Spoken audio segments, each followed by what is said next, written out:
The overhead press seems to be an exercise that has become unpopular in recent years. The reason for this is? I think there's been an increasing popularity in specificity. I'm coming at this from the lens of muscle building, where everyone's trying to find the optimal, efficient exercise to grow your delts. And if we look at this from, say, the overhead press perspective, people say, oh, the overhead press is all front delt. And because you're not in this plane of motion where the mid delt is on top, it's not going to be good for growing the side delts. And when you're training delts, what do you want? You want width. You don't want this girth out that direction. It tends to get involved with all pressing that we do. Yeah. So people are saying it's not efficient, it's not optimal, so don't do it. And you get enough from doing bench pressing or whatever. And they just discard it in favor of lateral raising. And I would honestly, if I could just do one exercise for shoulders only, it probably would be a lateral raise. Although we're not living in that kind of vacuum. No, we're not. We've got exercise options. Yeah. And it's one of those situations where the overhead press is a good all-rounder, but it doesn't do any one area full justice because it's a compound exercise. It's complex. You're involving a lot of upper body muscles, and that's the critique for it. But I feel that it's a bit unfairly criticized, especially for beginners to intermediates, because you're leaving room just to progress in such a global movement pattern to start with. Totally. I mean, I would say and this is something where I would backtrack on stuff I've said in the past, where because it does so many things, it's good for them, but not great. Like, it does hit side delt, but you compare it to a lateral raise is probably gonna win 9 times out of 10. But just because it's good and not great doesn't mean it's bad. No. It's like, well, what is wrong with doing something that is maybe less efficient for the side delt, but is great for so many other things that we can't train in any other way? And I think definitely to talk backtrack on what I've said in the past is the pursuit of the most efficient, most optimal thing can also come as a cost. And now I'm like, you know what? I actually want to put myself into positions where I may be doing something that is less optimal for the gains in my delts, but is more optimal for the context of, I want to be able to press shit overhead because I'm weak at that. That's it, that gorilla strength that comes from pressing something overhead. And it's really simplifies the process too. Given the nature of the internet and information, there is 50 plus exercises we could rattle off for shoulders right now. Whereas if someone was just told the overhead press is a phenomenal exercise, you're going to get strong, you're going to build muscle in your shoulders, your chest to an extent, your triceps, by overloading it, with a strength dosage once a week and a hypertrophy dosage, moderate reps the second time in a week. If that person put the tenacity into that one movement, instead of fluffing around with all this other stuff, you could argue that that person will make really serious progress. I think they would. I mean, to be completely anecdotal with this, so non-scientific, but just look at your fucking shoulders, man. You've got heads I didn't even know existed. Thank you. We're trying to introduce some new ones at Fitness FAQs. Yeah. I mean, the anatomists say that there actually are 7 different distinct deltoid heads. I think the French or the Japanese discovered that. And you're one of few who can actually see them all 7, when you're doing like a push-up. Yeah, right. Just things I didn't know. It's not front, side, mid, or front, side, rear. It is 7 different levels of that. It's a point for the compound exercises to make them great again, so to speak. Totally. And I think it's just, it's something that I have noticed a huge deficit in myself, where I used to do a lot of overhead pressing when I was really deep into my bodybuilding and strength work. And I took it away when I went down the full optimal efficiency perspective, and my delts still grew a lot, but I started noticing that it was taking away from just that pure strength and ability. So that's why I've been incorporating it, because I started incorporating it more to supplement my handstand work. Yes. And that revealed to me, wow, I'm so weak, not just in my shoulders, but my traps. Yes. And that I think is something that you uniquely get from overhead pressing, that you don't get from, say, lateral raises or your raise fly variations. It's hard to get the same strength component in the upper to mid traps in that full shoulder flexion position. Yeah, given the ability for pure overload as well. And most people criticize it because they've tried it and forced a technique that doesn't suit their body. Maybe they've tried a barbell overhead press with a really wide grip and flared elbows that hurts their shoulders. If they modified the technique or the exercise they're choosing overhead, maybe opting for some dumbbells, they would probably find the merit in the overhead press if they're criticizing it as a painful exercise for their shoulders. Yeah, I guess that's probably a point worth bringing up as to why people, well, one reason why people may stray away from it is, pain. So that, along with bench press, probably the two biggest culprits of that anterior shoulder pain. And that's why people would start to drift away from the exercise. And I guess, you never want to stop doing bench press, but you can probably more easily justify discarding the overhead press. So how would you start to work around that? What are some of the things you would do? Well, looking at it through a calisthenics lens, you could modify the exercise movement pattern and make it bodyweight exercise friendly. So we've got something called a pike push-up. It's essentially a vertical overhead press, but you're using your body weight as resistance. So if you look at the movement, it's following the same shoulder mechanics. You're getting that anterior load through the shoulders. And just like weighted exercises, you can scale it. So if you start on the floor, you're essentially doing partial repetitions because you're coming down to head height. A progression over time is to work at a deficit. Then by going further in the pike push-up, you're emulating the full range of motion overhead press. Right. And what about like handstand specific work? 'Cause I mean, that does build into handstands. Yeah, that's the first starting point towards handstand push-ups. But a stepping stone from pike push-ups to handstand push-ups is actually the dip. Oh, wow. Yeah. Okay. So the dip, some people contend whether it's a horizontal press or a vertical press, but you're doing shoulder flexion motion just in a more extended shoulder angle, right? Yeah. And the reason why this is so good for calisthenics is because it's reliable and repeatable. With a pike push-up, you get fatigued, you start leaning backwards, taking tension off the shoulders. It's a bit harder to standardize the form. Whereas a dip, parallel bar dip, you can go down, set 90 degrees, progress your reps, add weight to the exercise. It's very objective to know that you're getting stronger. So pike push-ups are great because it's a pure overhead press, but the dip is working the same prime mover muscles and it can be overload more, less cheatability, and people that have a good base at dips have no problems with handstand push-ups. Right, so you'd go pike push-up, dip, and then handstand push-up is the next progression. It's a good way to look at it. I'd even start dip, then pike push-up, then overhead press. Right. Build your brute strength in something that's really easy and predictable and linear to progress. Right. And then you can get specific with the actual overhead pressing. And I guess before the dip would come the push-up as well for people, yeah. So that could be like if somebody is in pain when they're doing overhead press, they could use that as a progression model of movements if they wanted to just gain that full acquisition of the whole For sure, joint. for sure. Push-up, weighted push-up, throwing in some rings to add some more instability to get your shoulder complex really strong and robust for that position. And then progressing to a wall handstand push-up. Right. Chest facing, rear, butt facing, which one, is there a preference there, difference? Back to wall first. Most people are stronger pressing with slightly flared elbows and a wider grip. Okay. So although it can be a bit more aggravating to some people's shoulders to go wider, if you asked me to perform the max reps on handstand push-ups, back to wall flared technique would be a good starting point. Right. And then going chest to wall afterwards, because then it starts getting more specific to the handstand push-up mechanics. Yeah, okay. But we recommend the wall first because we want to take balance out of it and the skill component and just build that brute strength in those prime movers. Gotcha. Yeah, find the technique that suits you, choose the exercise and the setup that challenges you for the rep range you want. So if you're doing an overhead press to get strong shoulders, you're probably playing with 3 to 6 reps on average. If you want a more like efficient volume accruement for building muscle, you'd be choosing a posture, like an easier pike push-up that you can do for sets of 5 plus. Yeah, that's what I like about, I guess, the weight side is there's so many, I feel like there's a lot more options, isn't there?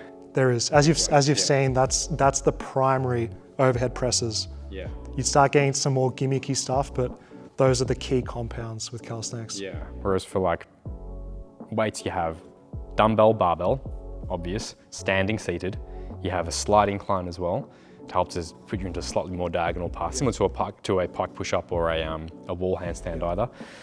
And Smith machine or other machine variations as well, if you wanted to, which I like to do that a lot. A criticism of overhead press is it's fatiguing. When you stand, you have to stabilize your core, all that axial loading. Are there any modifications to make this more stimulatory with less fatigue? Yeah, if I purely wanted the pure muscle stimulus on my shoulders, then yeah, I'll just obviously sit on a bench, on a high incline or even a completely upright to be more upright. Even just sitting without back support, you're already going to get more stability overall, less to manage there. But again, this is something where I do ask myself, like, is that necessarily a bad thing to have the extra requirements? Isn't that the actual beauty of the exercise? Yes. Because the stimulus isn't just any exercise that we do, like calisthenics. It's not just about getting big shoulders, it's about the total body control. You can get total body control from throwing a barbell overhead, putting dumbbells overhead. Yes, your core is required. And is that a bad thing? Because your core is required in everything else. Oh, but what if it fatigues it? Well, that's how it's going to get stronger as well. Yes. The more I fatigue my core doing a non-specific overhead press, the stronger that core will get overall. And that means in a couple of weeks' time, it'll be able to control itself and it won't be an issue. Yeah. You can argue either way. You can say, you know what, I really do just want the front delt stimulus and nothing else. So then it's okay, lay back on a bench. And I do that a lot. I'll just do high incline, 60-ish degree incline to really get a deeper stretch and very good stability at the back. I'm glad you said that because most people see the overhead press as a pure, fully upright overhead like this, but there's degrees to it. Yeah. It's not just like a flat bench to an incline, then to overhead. You can be just slightly leaning back and you get that extra stretch, as you said. I find most people will, they see because the bench can go to 90 degrees, they'll be like, oh, I've got to do 90 degrees. Because just because it goes doesn't mean you should go there. Because most people won't have the mobility. Even if you're very mobile, it's not a comfortable or strong position to be in.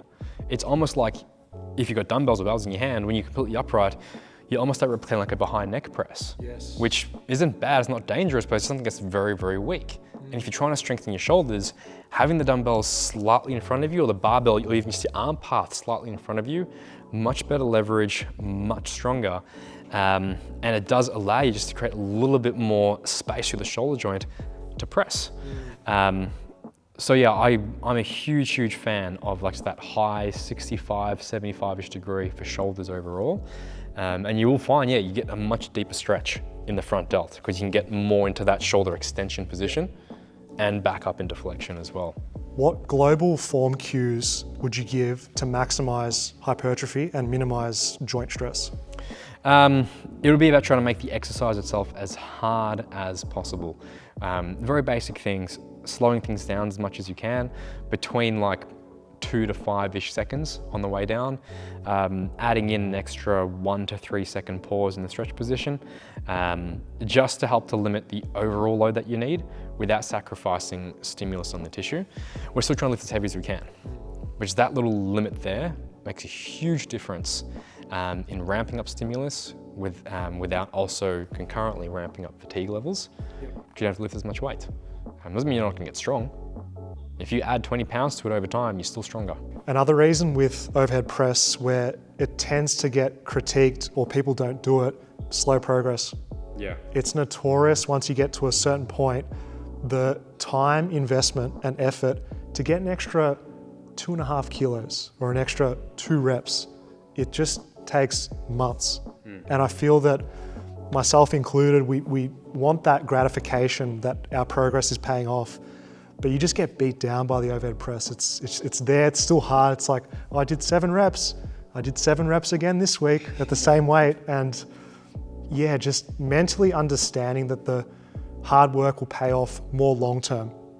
Yeah, it is a slow exercise just because if we're talking strictly a standing overhead press, but even seated, for example, we've got more stability, but there is so much going on to manage there and you're working with a relatively small amount of muscle compared to say a bench press, where you have the whole shoulder, the whole tricep, the whole chest involved. Overhead press, you've removed most of the chest and you're putting your body into a much weaker, unstable position overall, which means the increment of change in weight has to be lower.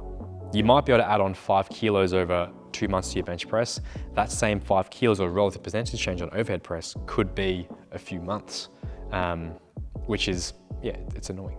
This is where finding small wins that aren't objective, and this gets into the airy-fairy side of exercise where it's how did the rep feel? How did the set feel? Yeah. At the same sets, reps, and weight, did you control the eccentric better? Did you do better pauses? Was it consistent across the whole set? Having that in your mind allows you not to feel dejected afterwards. Totally. I mean, I've got a couple of things that I like to play with there is, one thing I love to use a lot of Maya reps or cluster sets as a way to help me overload and push through a plateau. Like if I'm always stuck at that 7 reps, I'll intentionally keep doing more sets and work and build in 7 reps, whereas 4 reps plus 3 reps as a cluster set or something like that, just to get more volume in to force something out of my body. That's one thing I'll do probably more short term because it can very quickly lead to a lot of overuse and overtraining, overstrain. But another thing I love using a lot more is changing the order of an exercise. If I'm stuck on the overhead press for say 7 reps with 100 kilos or whatever it is, and I'm always doing it first, I'll start doing it second or third for a while, and I can then justify dropping the reps and weight back, but I also know what I'm capable of.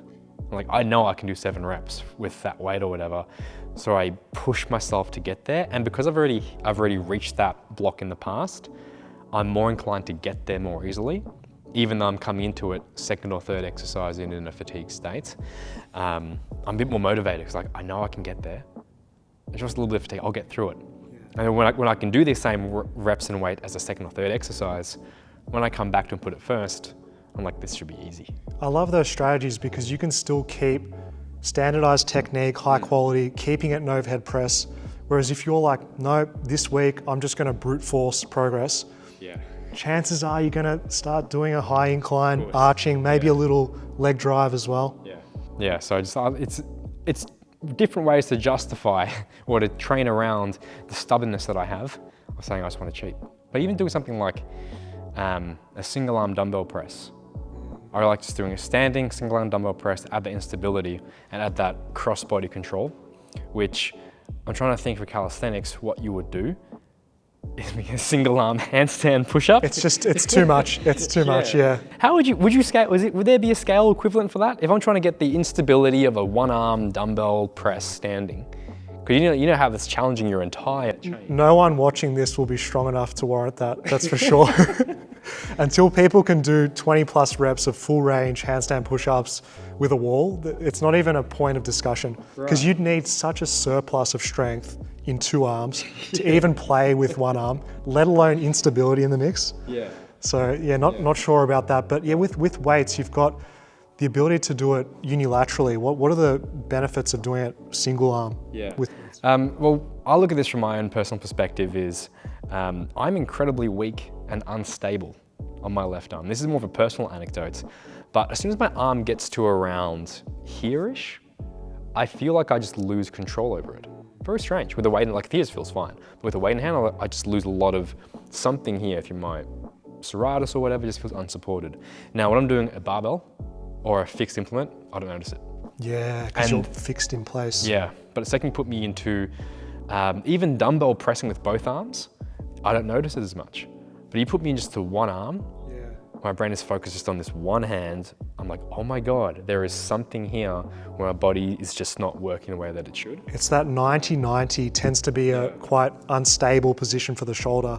If your rotator cuff isn't acting harmoniously on both sides or you don't have proficiency overhead, you're going to start to shake there for sure. So I just love how revealing that is for me. Like it's gotten so much better the more that I practice it, but it's something that I wouldn't necessarily have noticed, or I would have been able to cheat my way around and do a unilateral, and even potentially doing something like a pike push-up.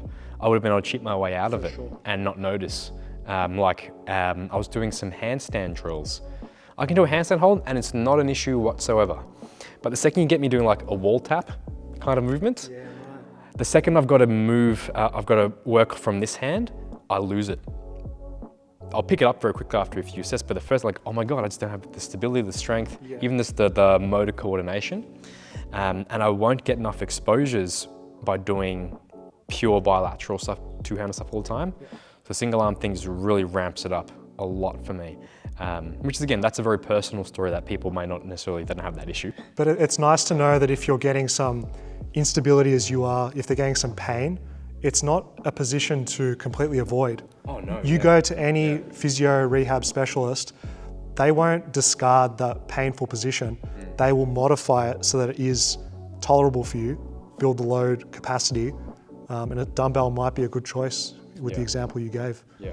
The one other thing that I really like playing with, from actually everything from pain, from stimulus, minimizing fatigue, all of the above with overhead pressing patterns, is similar to the bench angle, is not looking straight overhead, but looking at a slight diagonal press, like say a landmine press. So you're pressing not overhead with the dumbbell working that way, but pressing in front of your body. I find it allows you to get a lot more of that protraction through the scapula, so get more of the serratus working as well. A lot more comfortable. Yeah. That's a great exercise for people who are dealing with some like shoulder impingement-y symptoms with a painful arc. Just finding that position that is pain-free allows you to stimulate and not lose all your global strength, your global mass, and work that actual pattern too. Yeah, totally. So we know that there's different ways to progress the exercise, different exercises. We know the benefits of doing the overhead press. Why shouldn't we do it? If you don't want to get stronger, if you don't want to move better, if you don't want better mobility in your shoulders, then you should not do the overhead press. For sure. I like that a lot. Cool.